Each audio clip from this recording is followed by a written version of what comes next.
What's up, YouTube? Today I'm going to be getting into kind of the nitty-gritties of how to drop all the stuff pretty much underneath the car to get to the clutch to do a clutch swap on.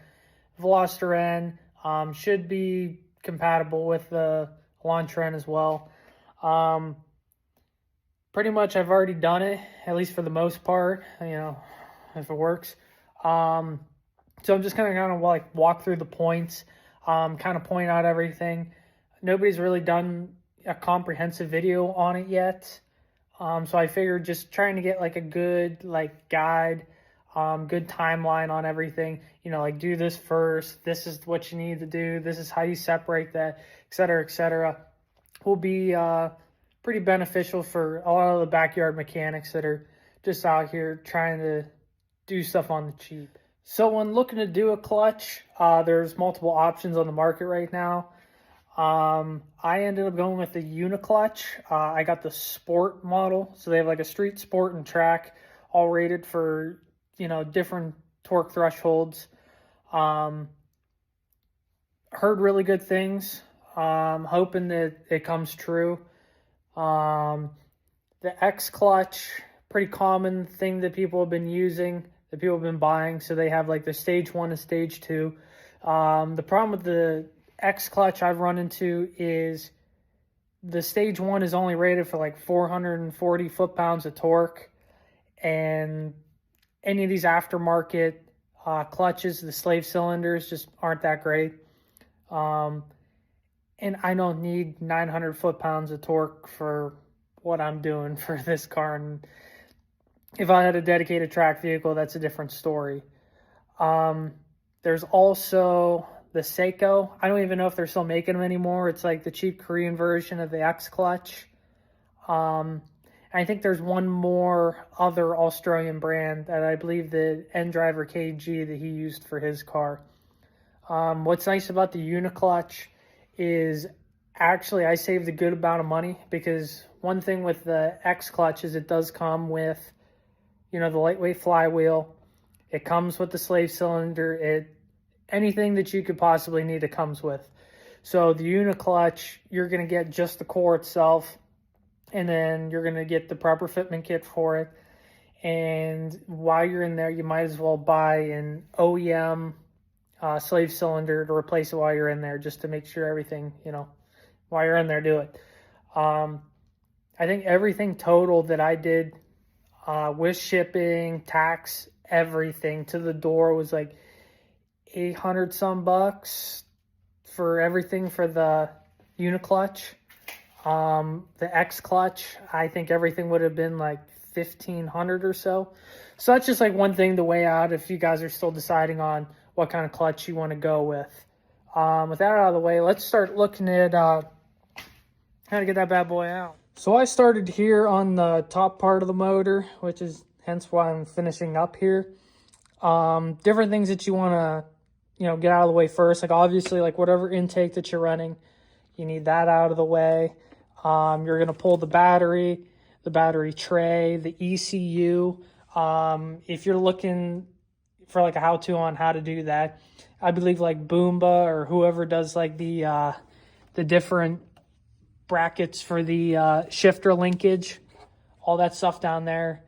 You can look up that video, and it's like a step-by-step how to get all that out, all the different bolts. Pretty much you'll just follow that. While you're in here as well, I say unhook all the connectors in this area. Pull these off.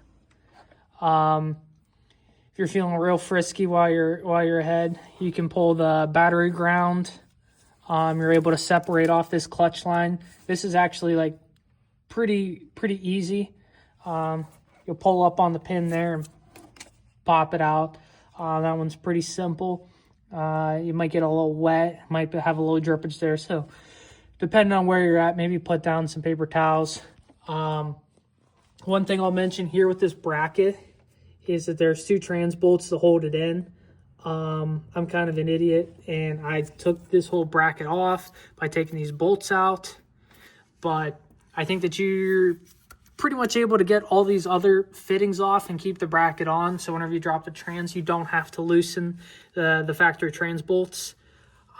Just because you know, they're factory bolts, and if you don't necessarily have to loosen them up, don't bother doing it.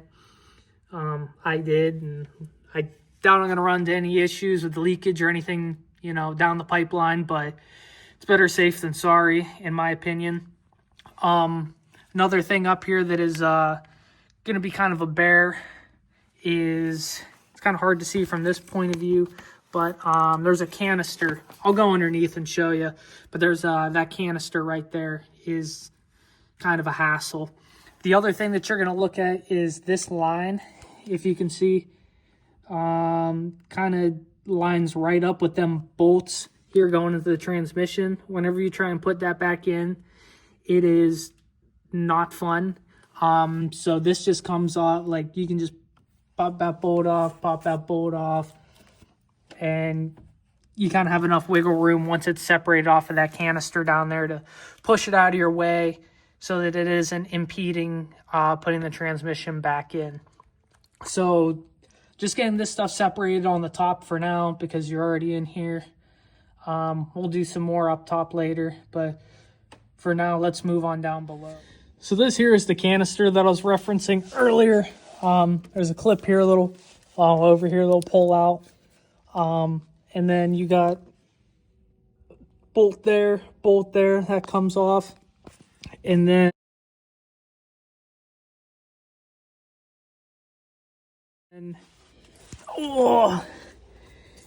it'll kind of dangle, and you're able to pop off that. Where the hell is it? The one line that it goes into, and can separate it completely. Yeah, that's always kind of fun, trying to get around all this hoopla. So as much of that stuff up in there that's out of the way, you can see you have a pretty straight shot getting it back in. But going off of that, you're going to have to pull the subframe off first. So when getting to the subframe, you want to pull the brakes off first. One thing I will mention is, I'll actually show you. So whenever you go to pop your wheel off, you're going to have your axle nut. It's going to be right in there. What I'll suggest is pull your whatever cap you got there off your center cap and break it loose before you pull it up off the ground, because it's got some torque to her, and you're probably going to have to spin it a good bit. So if you're you got the car on the ground, like as if you were loosening your lugs, whenever you go to loosen your lugs, loosen that bolt as well. There's also in here, that nut is kind of like crimped. I just got in with the screwdriver and just kind of like pulled up on them a little bit just so it was easier for whenever I went to break it. It went real easy. Getting the caliper off, if you just look up anything on YouTube about how to change pads, it's pretty much the same thing. You got bolt there, and then the bracket. I ended up just taking the caliper and I hung it actually with this right here. Some real hillbilly type ingenuity. Whenever you get that off, you're going to have 2 screws. Then you'll be able to pull off the rotor. You'll take the dustpan. There's just 3 10 mils in there. That's no biggie. Once all that stuff is all out of the way, you can start separating out all of the suspension parts. So both sides are the same. So your end bar, your sway bar end link, just screws right on out. You'll have your tie rod end. The one thing with the tie rod end is that you will need a separator. So this here is the separator I got, just your run-of-the-mill Harbor Freight. So you set it to whatever setting that you got here between the two. It'll slip in. You'll be able to actually, like, you know, force that in so that these forks go under and the top hook will go on top of the stud of that bolt, and you'll be able to pop that loose. Going to the ball joint, you're gonna have 3 bolts down here for the ball joint. Pretty simple enough. The only thing I'll say is that separating it, the actual control arm from the ball joint, you're gonna want to stick like chisel or like a screwdriver in that like little gap. I don't know why it isn't. There we go. Once all that stuff gets separated down there, like I say, I was kind of tripped up there a minute by where the ball joint is. So I was like, the bolts came out super easy, but once you're actually able to get a pry tool in there and knock it loose, it's like, oh, the world of difference makes sense. Another thing we're gonna have to loosen up is the steering. So if you go inside the cabin of your car, there we go. It is that little bolt right there, the little red head. That bad boy. So like if the steering wheel is actually straight, it'd be sitting facing you right there. It is super tight. I actually had to break out an electric impact to get loose because there's like no real room to get leverage in there with hand tools.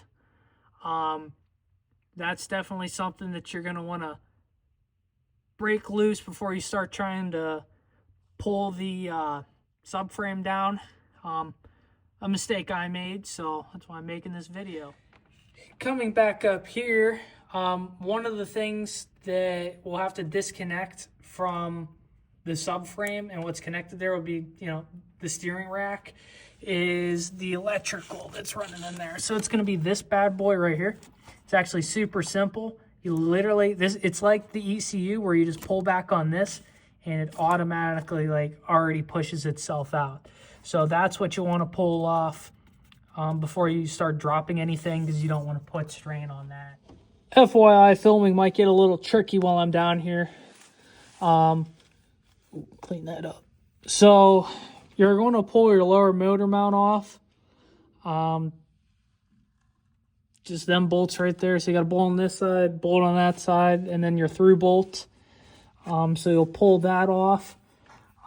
Making sure that there aren't any other connections. I believe the only connection is that for the rack. You can start tearing into some of the stuff down here.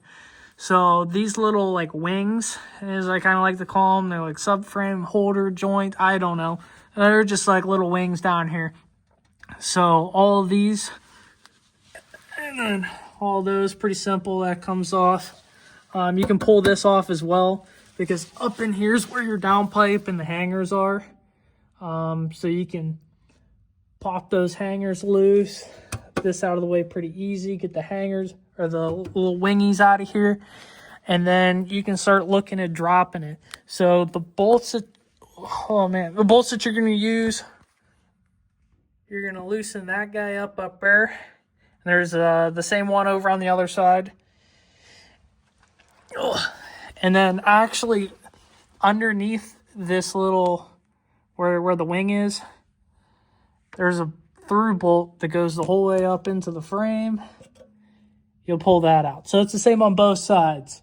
So y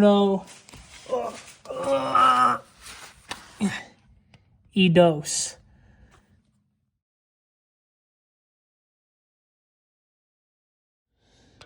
So it's about to get kind of tricky showing some of the stuff from here on out, just because, I did put everything back together. And once you get this subframe out of the way, it opens up room immensely.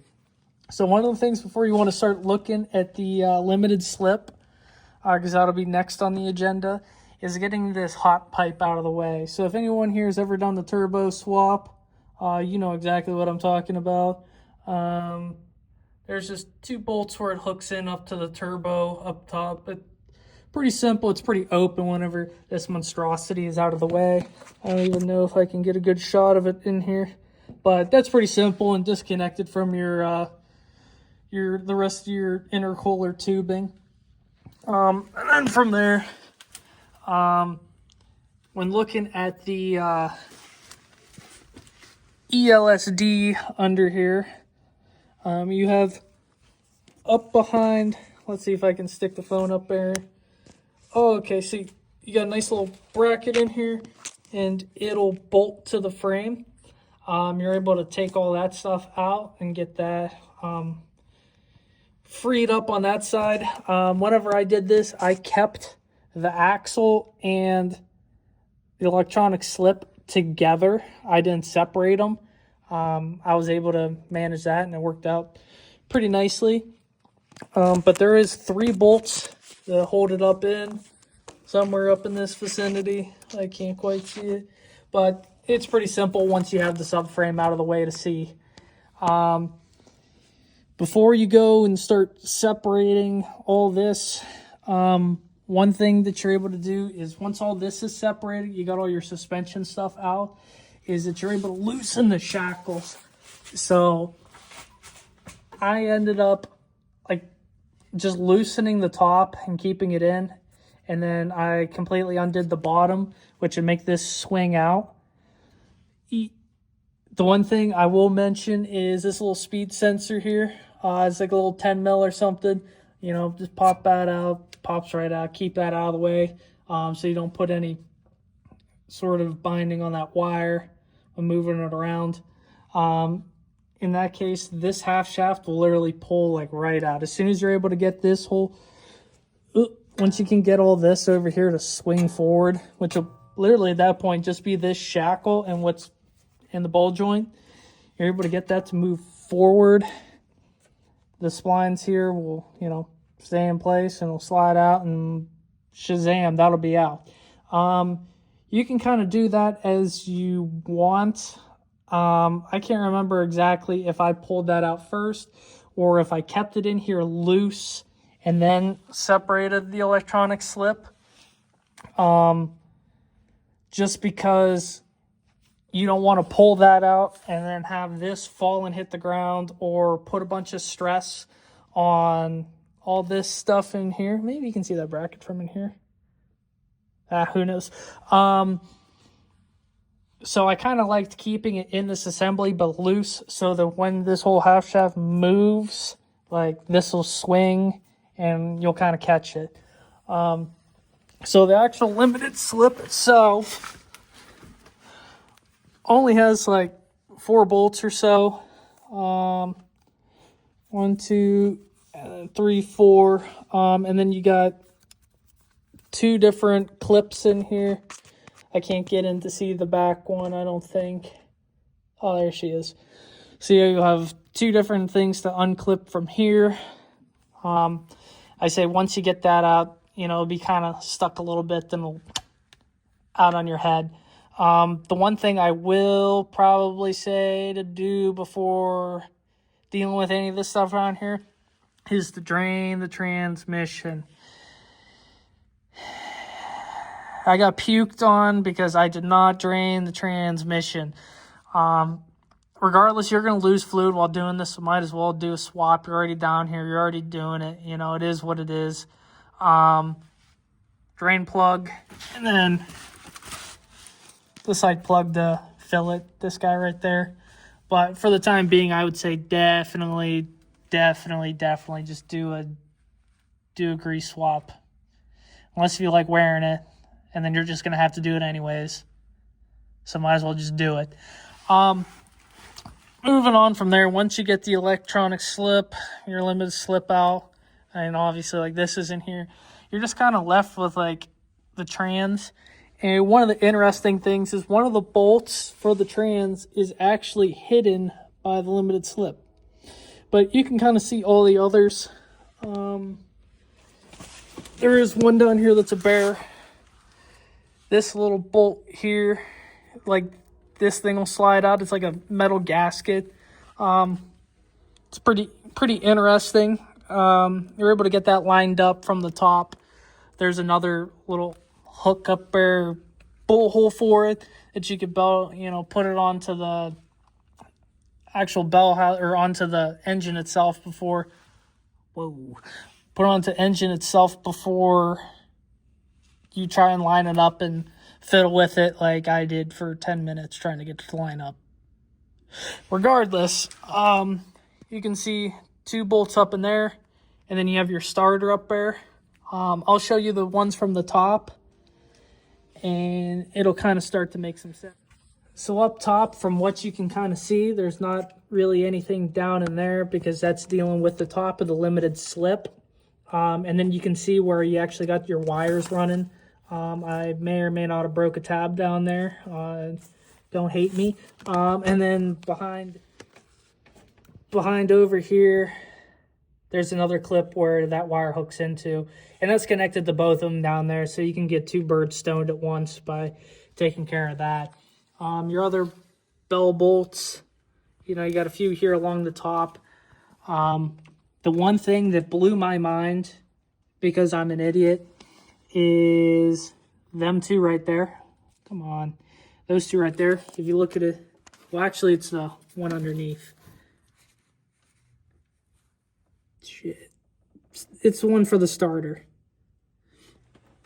So, there we go. That one and that one. That tripped me up because there's no threads in the bell housing or on the actual block itself. It threads into the starter.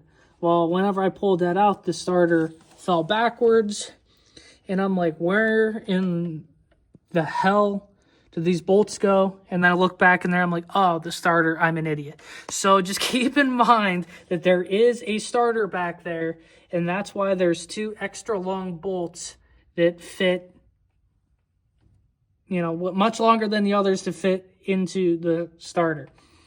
Other than that, that'd pretty much be everything on this end.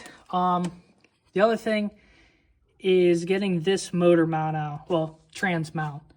And when I took it out, I did not remove this portion. I did putting it back in because it's always harder to put together than take apart, because cars. But if you see right here, you got a little back door, you got a little peeky hole. So from there, you can go into the fender. You can pull that out, which I don't know if I can do one-handed. I doubt it. But regardless, if you take that out, you got both bolts. One thing I'll suggest is doing the top one first, because if the motor and everything starts to sag, then, you know, you got more room to get the other one. I think that's how it works. I don't know. I can't remember. But it's a lot easier once the motor starts to sag that you have room to get, you know, both the bolts. So I guess technically do the bottom one first. I don't know, man. I'm trying. Pulling this fender out, like this fender lining, it does help, especially with reinstallation. Getting it out, I didn't need to. But, I mean, you just got clips here along the side. I pulled most of this side out as well. You got a little bolt thing there. You're able to, you know, just fold it out. And you got a lot more room here because you don't have all this in the way. So you'll have a lot of extra room whenever you go to put it back in. One thing people do is that they get like the strut bar brace. Like I have a strut bar that goes here. That's why it looks all goobered up. But people get like, it's like a mount that goes here and it clamps onto the motor and keeps everything still. You can do that. Or I got a cherry picker and I put a thing there, and I just kind of like held the motor in place and kind of like, you know, jacked it up a little bit, because as you take this mount off over here, this puppy goes. So it's probably not that great to have a whole lot of, you know, bend and stuff, because the only thing holding it is your motor mount over here, which is less than ideal. So I'd say put on your brace or whatever that you're doing up here, or get a cherry picker or whatever you're doing to stabilize the motor so it doesn't lean. I would do that before you start doing any of these bolts over here. Yeah, it'll save you in the long run. And then anytime that you have the transmission out, I would keep whatever you got over here, like stabilizing the motor. Because like if you're gonna have to have the transmission out for, you know, a day or two, you don't want your motor sitting here leaning on stuff for, you know, 2 days with no real support. That'd be no bueno. So just something to keep in mind, that until you get the transmission back in and the mount back together, that you're going to need to have something keeping this motor up, or you're going to have a really bad time. Getting ready to pull the trans, you just want to make sure that everything is kind of out of the way. So like this wire here is going to be kind of dangly because it'll separate from here, but it's still connected here. I don't know if you can actually pull that out. I didn't, but like, you know, just be mindful that it's there. You know, make sure that your slave cylinder is detached. Making sure that everything else up here is detached. You know, your stuff's kind of out of the way. You know, might as well pull that bracket out while you're up here. Making sure that your little tube's out of the way, your little canister. And when you pull it out, it's going to be heavy. It's not super light. I thought it was going to be a lot lighter than it was, and I was kind of surprised. So kind of be ready. If you got a trans jack, you know, you can use that. If not, just be ready for it. I say there's like, try to remember, 8 bolts or so that go in, because you got, you know, 1, 2, 3, 4, there might be 10. And then I kind of showed the ones underneath, and then where the limited slip is hiding one. I say pull that off. I say anything that looks obvious. One thing to note are these bolts are different sizes. And I kind of had to Houdini them all together to in the right spots using some good old-fashioned intuition. So as you pull all these bolts out, like put them together, and like this is the spot that I took it out of. Because it'll save you a whole bunch of mental gymnastics later down the road. Oh, that's one thing I forgot to mention. So on this side, actually, this hub, if you haven't pulled it off yet, real simple. Same thing, like I say, loosen up the shackle on this side, the same as we did on the other. And then literally just take a crowbar in that little gap up in there, and just give her a good old, and that'll pop right out. I say just keep it loose over here, but keep it in the actual like shackle itself so it doesn't, you know, fall out. I think that's like the best way to do it. So once you get, you know, that separated, E-LSD out, subframe out, and I say hot pipe will be out. This here will be out. I pulled this bracket off as well. That's definitely something to do. To note that. Ugh. There's 4 bolts. If you pull this out, there's 2 more. Well, there's 1. So 1 more underneath. I pulled that out as well. So just kind of remembering stuff as I'm going. Long form video.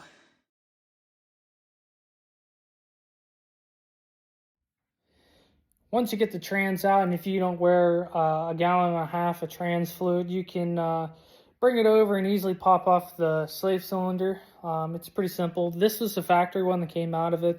I got a replacement. There's a guy on Facebook that's pretty active in our groups that's able to get OEM stuff from Korea. Does a pretty good deal on stuff. I'll put his name in the description. Another thing is there's a service manual guide that I followed pretty religiously, trying to get through this whole process.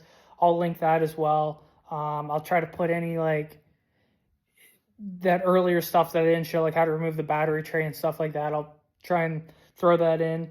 But so whenever you're looking like in your transmission, this will be what it'll be like on the shaft, and this is actually the part that we like separated earlier that I was showing.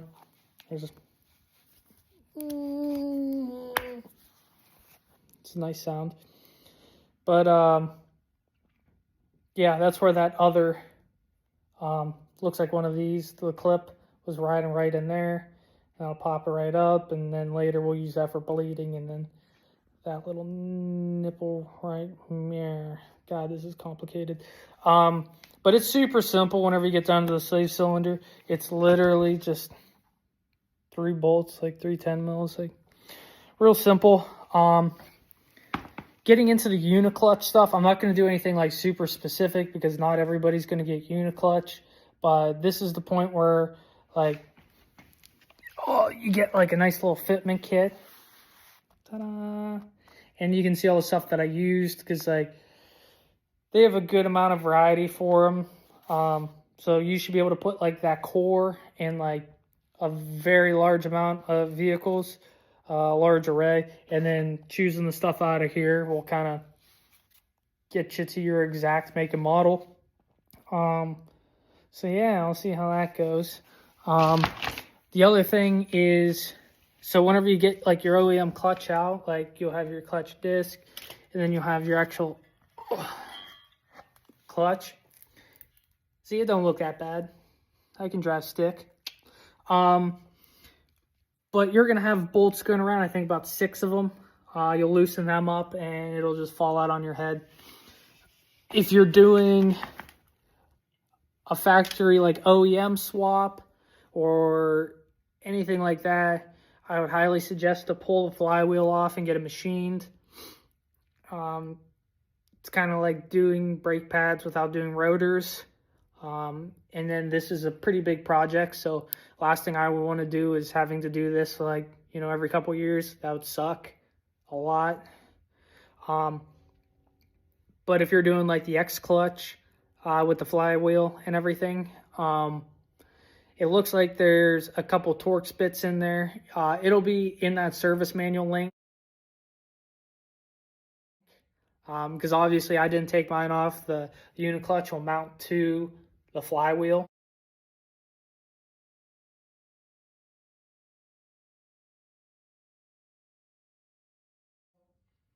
And it just like doesn't use the flywheel, so I didn't have to machine it. I didn't have to take it off. That's one big advantage of the uniclutch is you don't have to mess with the flywheel at all. It's literally you just bolt it up just like I did with this pressure plate. But it works as a pressure plate and flywheel. I don't know. Science. But I say when you're in there with the flywheel, it looks like there's like 6 bolts or so that are like a Torx head. It'll be in that service manual. See exactly what all that looks like. But definitely get that machined if you're planning on putting something in, especially if you're like higher mile. I say it's something that I didn't do for mine, and I can't like show any pictures or anything like that to kind of give a further explanation, but there's stuff out there.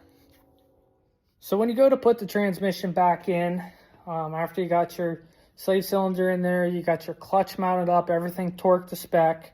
All the torque specs and stuff as well will be in that service manual. Follow them. Big torque spec guy. But whenever you go to get your transmission in, I'd say there's about 3 different ways to do it. There's the first way, get a transmission jack. I did not have a transmission jack to use. I did not have room to put a floor jack in there to get up, especially since I was using a cherry picker. I did not have the room to do that sort of stuff. 2, eat a box of Wheaties and just heave that bad boy in there. Unfortunately, I only had a bowl full of Wheaties. Was not enough. So I went to option 3. Entice one of your buddies with pizza and beer. If you can entice one of your buddies with pizza and beer, chef's kiss. When trying to wrestle it up in there, I say that one line that I mentioned earlier ended up kind of being like the crux of the entire event. As soon as we were able to get that out of the way, first time me and him went under there and went right up in. The one thing that you'll have to make sure is that you're able to get the shaft lined up. So what is nice is, I'll actually show you here on the clutch. So, peekaboo. It's a pretty fine cut, you know. As you can see, just from like what they give from the uniclutch stuff, like if you're putting on a shaft like this, that would suck. But since ours is a little finer, kind of like that, it's gonna be a whole lot easier to line up the splines of the transmission into the block. Another thing to mention, there's not like any bearing in there that you have to replace either. Like on old school stuff, I was like, where's the pilot bearing? They're like, oh, it's all like blah, blah, blah, science. I don't know. It's crazy. So you don't have to worry about that either. That's cool. But getting transmission up in. Over in this area, I say get the fender well out. I went under, kind of like pulled this up out of the way because it's still loose.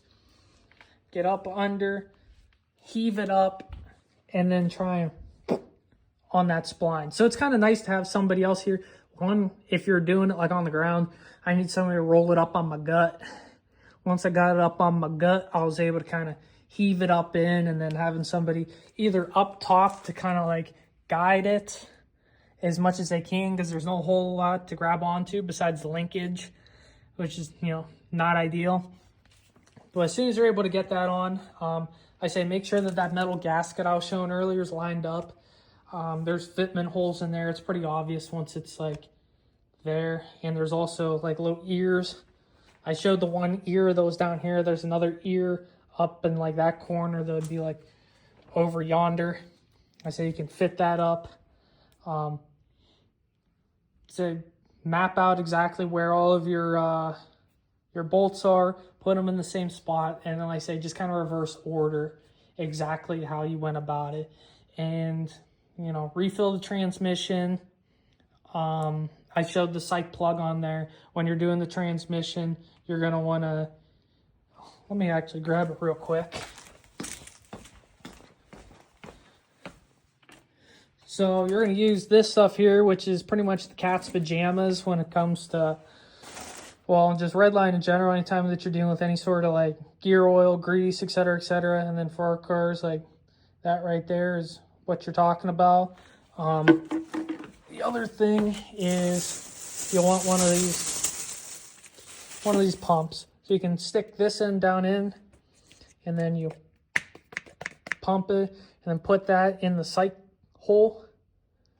Obviously put like the drain plug back in, but once that's in the sight hole, you just fill it till it starts overflowing. But you want to make sure that your car is level, which here on this quick jack, it's like pretty level, so it's good enough for me.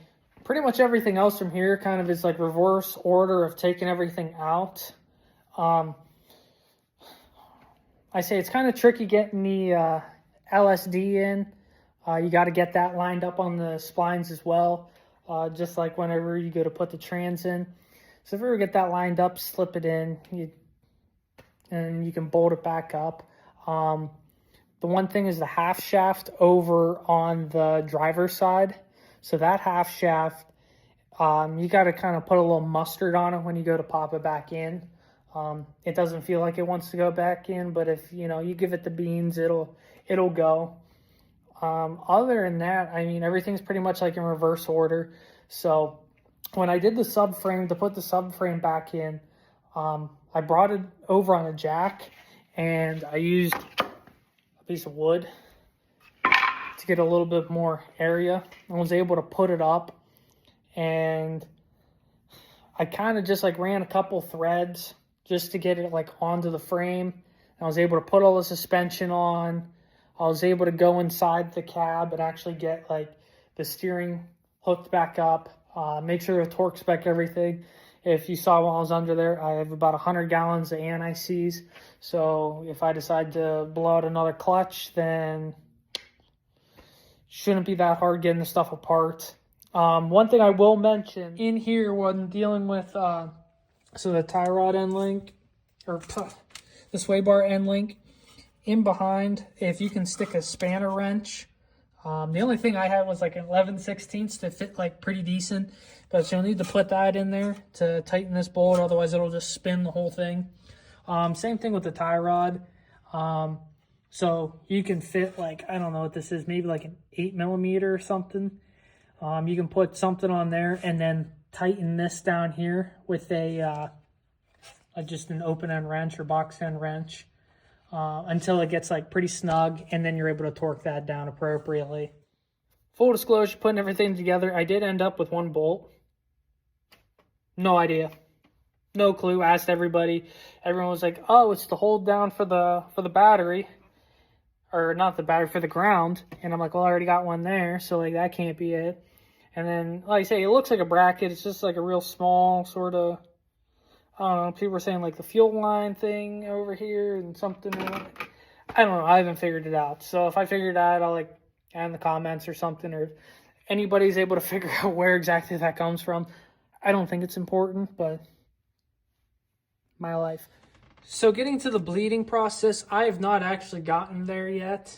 I'm going to kind of test that on my own, but there's videos on YouTube showing how to bleed the clutch on one of these. Not how to put one in, but how to bleed it. Like I say, right down there, what we were looking at before, I say that one pin should pop up, go back, and then you're able to use the bleeder right there. So you have somebody in the car pumping, hold, pop it. I'm going to look into it myself and do it, but there's videos on there. That's just kind of like in layman's terms that this is the area that you'll be working. If you want more details, you can go there. The other thing, I say just make sure that everything's kind of out of the way when you're doing stuff. Like me, for instance, I got this like special go-go juice down here, my anti-Hellcat spray. Yeah, I might be doing a video on that here soon about how I hooked up this bad boy. I haven't got a tune in for it yet or anything like that. I've been messing around with this hunk of junk and kind of doing what I can. But it's not really where I want to be, and obviously I can't do anything because, you know, it doesn't run yet. But whenever I get all that figured out, if people are interested in, you know, meth injection and how to use it with the JB4 and that sort of criteria, let me know. I'll get on that, you know, sooner than later. I think that's about it for all the major pieces, because like I say, once you start getting into doing stuff in reverse, it kind of falls together as long as you're able to keep your bolts separated and labeled, you know, like some people. One other thing I will add is, like I say, whenever I put this back on, so I took this off to put it in because it was kind of a bear.